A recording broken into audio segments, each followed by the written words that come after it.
Moi, j'adore être maman. Le fait d'être maman, c'est rentré maintenant vraiment presque dans ma personnalité, je sais pas trop comment dire ça. J'adore m'occuper de mes enfants. Je me suis vraiment trouvée là-dedans. Je sais qu'il y a beaucoup de personnes qui se disent oh là là, je vais rester toute la journée avec un bébé, mais qu'est-ce que je vais faire? Et ben, moi, j'adore ça. Voilà, j'adore les voir grandir.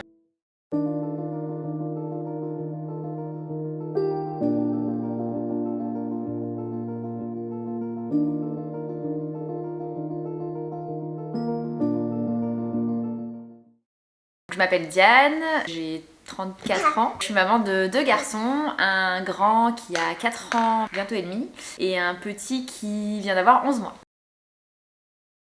Oui, alors les deux ont été assez différents. Le premier est né à Brest. J'étais entourée de la belle famille qui habite à côté. J'étais pas toute seule pour le premier. Et le deuxième est né à Mayotte. Pas du tout le même climat déjà. Et puis sans famille à côté, donc beaucoup plus seule pour le postpartum. Après pour les deux, ça s'est plutôt bien passé. J'ai pas de mauvais souvenirs par des douleurs. Pas tant que ça. Je trouve que j'étais très mal informée sur l'accouchement en particulier. Sur d'autres choses, j'étais mieux informée, mais sur l'accouchement, malgré des cours de préparation classiques à l'hôpital, j'étais beaucoup mieux informée pour le deuxième. J'ai beaucoup mieux vécu mon accouchement d'ailleurs, mon deuxième que mon premier. Puis après pour le postpartum, j'avais quand même pris certains cours, mais en tout cas sur l'allaitement, je m'étais quand même bien renseignée. Sur le portage aussi. Certains points oui et certains points un peu moins. Pour l'accouchement, il y a pas mal de choses que j'ai appris sur le tas, on va dire. Je savais pas par exemple qu'on pouvait avoir tellement mal qu'on en vomissait. J'étais surprise de moi-même de vomir à mon accouchement. Après, pour le postpartum, il y a certaines choses qu'on nous dit pas forcément sur les douleurs qu'on peut avoir. Enfin, on nous en parle un petit peu, mais c'est assez flou avant de le vivre. Bah, pour l'accouchement, oui, j'étais beaucoup mieux préparée. Je m'étais beaucoup plus informée entre les deux. Et j'avais fait un projet de naissance beaucoup plus construit que j'avais pas du tout fait pour le premier. Parce que je savais qu'on pouvait en faire un, mais pour moi, ça servait à rien. Alors que pour le deuxième, j'en avais fait un très détaillé où je l'avais soumis à ma sage-femme. On était allé le présenter à la maternité. Et donc toutes les sages-femmes de la maternité étaient au courant. Bon, c'était une toute petite maternité, donc c'est un peu particulier. Mais du coup, j'avais beaucoup plus préparé ce que je voulais et ce que je voulais pas, surtout. J'étais mieux informée sur les conséquences de plein de choses, sur ce que ça pouvait avoir d'avoir des perfusions, d'avoir la péridurale, des antibiotiques, enfin plein de choses qui ont des conséquences après sur la naissance et sur le bébé qui vient juste de naître. Pour le premier, il s'est senti très inutile. Il me l'a clairement dit. Pour le premier, je voulais accoucher sans péridurale et j'ai pas pu parce que j'étais très mal préparée et qu'au moment où j'ai demandé qu'on m'aide, on m'a proposé la péridurale. Donc c'était pas super comme aide. Bon, du coup, je l'ai prise et finalement, ça s'est bien passé. Mais du coup, il s'est senti très inutile. Et apparaître là, ce qui était déjà beaucoup, il n'a pas eu un rôle très actif. Alors pour le deuxième, il était beaucoup plus acteur de l'accouchement parce qu'on est resté plus longtemps à la maison qu'à la maternité, qui m'a beaucoup plus aidée pendant toute la phase du travail, vraiment proprement parlé. Donc moi en tout cas je l'ai senti beaucoup plus impliqué dans l'accouchement. Je pense pas que ça l'ait perturbé parce que lui s'est senti très inutile, moi je l'ai pas senti inutile, dans le sens où il était là et juste le fait qu'il soit là, ça suffisait. Mon mari est marin, un mois avant l'accouchement il était en mer. Et donc j'avais très peur, d'ailleurs, pas pour le deuxième, pour le premier, mais j'avais très peur d'accoucher toute seule. Donc juste le fait qu'il soit rentré et qu'il soit à mes côtés le jour de l'accouchement, déjà c'était juste suffisant pour moi. Donc je l'ai pas senti moi inutile. C'est lui ce qui m'a raconté après qu'il s'est senti un peu démuni, qu'il savait pas trop quoi faire. Non, il y a forcément des choses qui ont changé. Avant, on était très aventuriers, on prenait notre sac à dos puis on partait, comme des jeunes normaux, on partait sur un coup de tête en voyage. On le fait beaucoup moins parce que c'est beaucoup plus compliqué. Après, il y a plein de paramètres qui rentrent en compte. Il y a la fatigue. Avoir un nouveau-né, c'est extrêmement fatigant. On fait des choses différemment. On fait pas, forcément, on n'a pas la même vie qu'avant. Mais on est toujours ensemble, ce qui est quand même un bon point. Les nuits, c'est compliqué parce qu'on est très mal préparé. On se dit, le mien va forcément dormir. Bon, il y en a qui dorment, heureusement. Mon deuxième dort. Mais mon premier se réveillait énormément. Et je trouve même si on nous le dit, si on l'a pas vécu, on s'en rend pas forcément compte. Et pour le premier, on avait une organisation dans la nuit qui était pas du tout reposante. C'est-à-dire qu'il dormait dans un couffin au pied du lit, il fallait que je me lève à chaque fois pour le prendre, pour le mettre au sein, puis ensuite le reposer. Et c'était l'enfer. Pour le deuxième, je crois que j'étais enceinte de 2 mois, que mon mari m'a construit un lit cododo. J'ai dit je ne veux pas me lever pour le deuxième, c'est hors de question. Et donc on dort, il est juste à côté de moi, j'ai pas besoin de me lever. Je l'allaite dans un demi-sommeil. Il a beau se réveiller, parfois il se réveille plein de fois parce qu'il y a les dents ou quoi que ce soit. Et je suis beaucoup moins fatiguée. Beaucoup plus reposée. En tout cas, le fait de pas se lever, de pas se réveiller complètement, de pas regarder l'heure, de pas réfléchir à combien de temps il a dormi, etc. C'est vraiment ça, moi, qui m'a permis de tenir sur les nuits difficiles. Heureusement, toutes les nuits sont pas difficiles avec lui. Alors il y a peut-être des choses plutôt qu'on nous pose beaucoup de questions et qu'on aimerait bien qu'on nous le dise pas. Enfin, il y a beaucoup de conseils qu'on entend et qu'on n'a pas forcément envie d'entendre. Sur les nuits en particulier, tout le monde nous demande si notre enfant fait ses nuits. C'est la question que tout le monde pose. C'est une question qu'on ne devrait même pas poser parce qu'il dormira quand il dormira. C'est souvent compliqué pour beaucoup de parents. Et sur plein de conseils qu'on ne demande pas forcément sur l'allaitement, je trouve qu'on nous laisse pas assez nous faire confiance. Peut-être une chose qu'on m'a pas dit et que j'aurais aimé qu'on me dise, c'est fais-toi confiance et fais confiance à ton bébé. Parce qu'au final, il y a des choses que je sais, que j'ai su et qu'on m'a pas forcément dites. Et que j'ai eu des conseils un peu contradictoires, et qu'au final la réponse on l'a quand on a notre bébé. C'est plus évident après sur certains points que les conseils qu'on a pas forcément, qui sont pas forcément aidants, même s'ils sont bienveillants, hein, mais qui peuvent être pesants. Je pense surtout à toutes les personnes qui disent t'es sûr que tu fais bien, est-ce qu'il a bien mangé, est-ce que tu devrais pas lui donner l'autre, etc. Et en fait moi et lui on sait quand il a besoin et on n'a pas besoin que les autres nous disent est-ce que t'es sûr que... Voilà. C'est plus ces conseils-là, quoi. Toute ma mère. C'était très bienveillant parce qu'elle voulait bien faire. Et elle a allaité à une époque où on lui disait que c'était 10 minutes par sein et toutes les 3 heures, alors qu'on sait aujourd'hui que c'est pas ça qu'il faut faire. Du coup, j'ai allaité mon grand pendant 2 ans et 8 mois, jusqu'à ce qu'il veuille plus de lui-même. Et donc, le petit est toujours allaité. J'étais très très bien orientée dès le début. Je suis allée à une réunion de la Leche League à 8 mois de grossesse. C'est mon mari d'ailleurs qui a trouvé la petite info sur le journal local. Et qui m'a dit « Ah, tu vas allaiter, tiens, ils font des réunions ». Et donc je suis allée, j'étais enceinte, et je suis allée avec mes questions « Oui, ma maman m'a dit que c'était comme ça, est-ce que c'est ça ?» On m'a dit bon alors, voilà les bonnes infos, voilà comment ça marche. Du coup j'avais toutes les clés dès le départ pour que ça fonctionne. Et en fait j'ai eu de la chance aussi que mes bébés ont pris le sein dès le départ super facilement, sans problème. Et à la maternité j'ai eu des bons échos des sages-femmes et des auxiliaires qui m'ont bien aidée. Donc j'ai eu aucun souci. Enfin, j'ai eu vraiment 2 allaitements qui ont commencé facilement et sans douleur, sans crevasse, sans aucun souci. Je pense que sinon j'aurais peut-être pas été jusqu'aussi loin, mais... mais en tout cas c'était facile dès le départ. Ça prend un peu de temps. Ça prend un peu de temps parce qu'il y a les hormones, parce qu'il y a la fatigue, et que c'est pas tout de suite qu'on se retrouve. Je dirais que pour mon premier, j'ai mis peut-être 1 an. Surtout au moment où j'ai perdu tous les kilos de grossesse, où j'ai commencé à me retrouver, à plus retrouver mon corps d'avant et donc à plus me sentir femme que maman.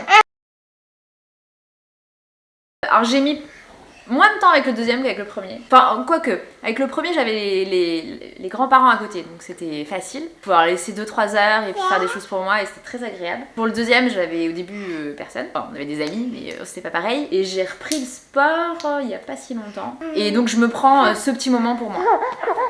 C'est pas long, ça dure 2 heures dans la semaine, mais ça me permet de souffler effectivement et d'avoir un peu de temps pour moi.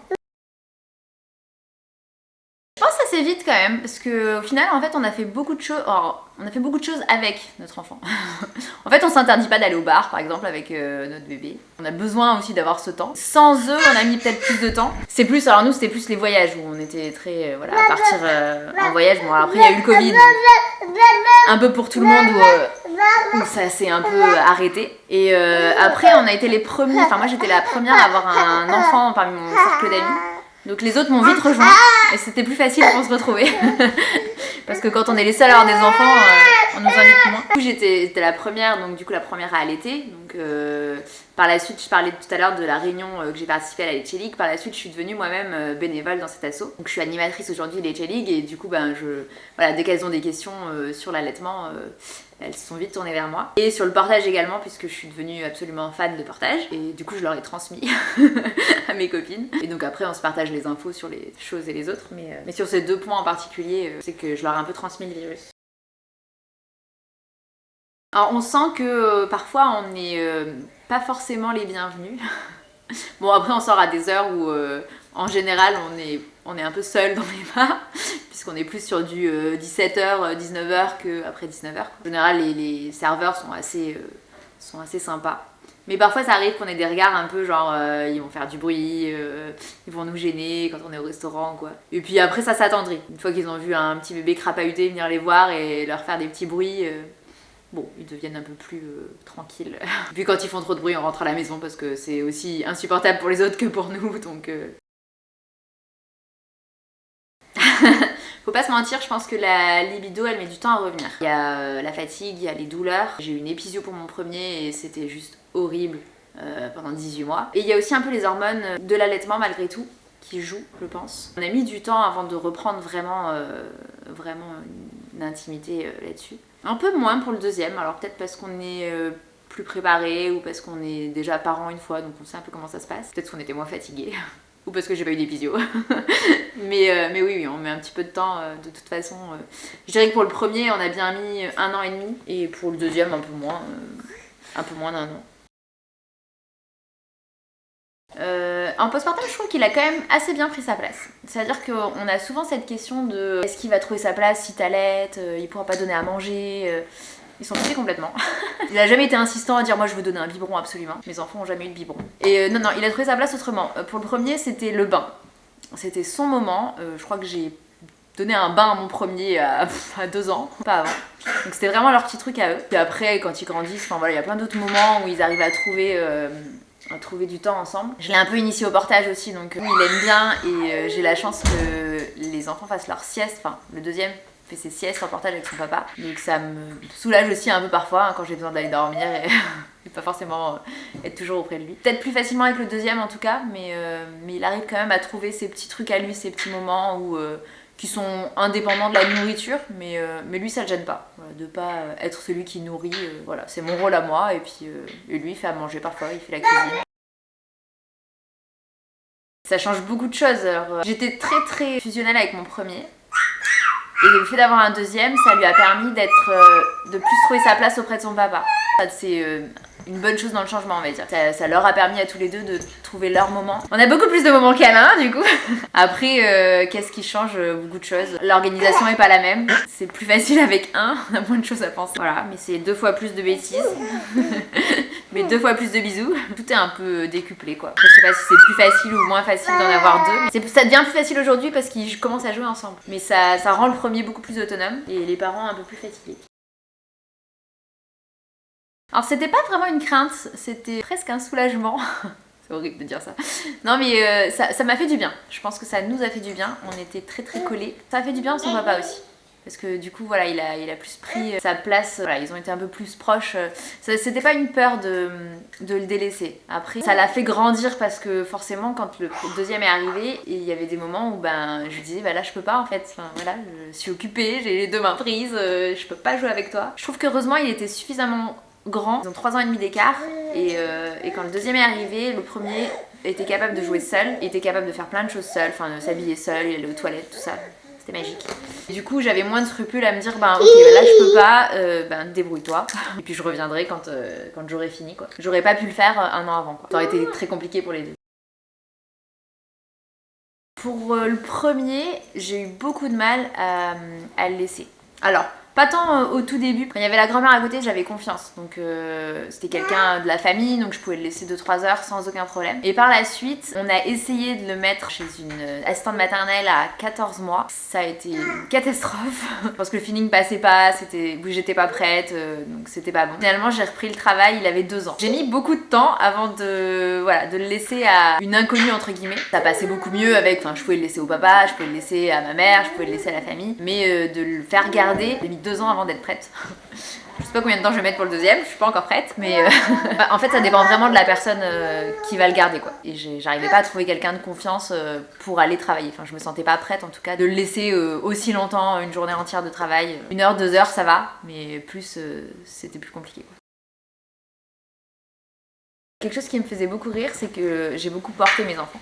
Que j'adore ça avec des écharpes, etc. Et j'ai beaucoup allaité en portage. Et souvent, quand j'avais mon grand en sling et qu'il tétait, j'avais des gens qui venaient me voir et qui disaient « Oh, qu'est-ce qu'il est mignon! Oh, pardon, il est en train de téter !»